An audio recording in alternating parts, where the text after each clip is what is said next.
Hello mga mare! May good news tayo mga mare. Dumating na nga ang ating sweldo sa Facebook. Ayan, na-surprise ako mga mare. Samahan nyo ako at papakita ko sa inyo kung magkano yung ating susweldohin sa Facebook. Ayan, buksan natin. Nakashield pa yan mga mare ko. O, ayan, tingnan natin. Na-surprise ako mga mare. Oo.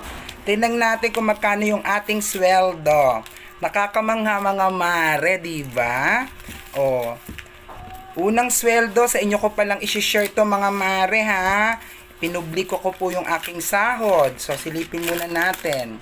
Naku mga mare, ang laki pala mga mare. Na ano ko mga mare, ipakita ko sa inyo mga mare ha. Ang sweldo natin sa YouTube ay sa Facebook.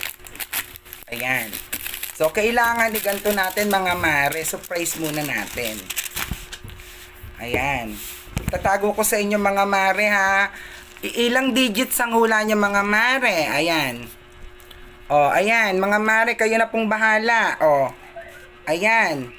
O, mga mare. O, 48 cents. O, ayan. Tingnan nyo. O, diba? 3,000 mare. Oh, 3,000 pesos ang babayaran ko sa kuryente ko mga mare, mga muisit kayo. Akala nyo totoo, di ba? Meralco bill po yan mga mare at hindi ko sahod sa Facebook yan. It's a prank!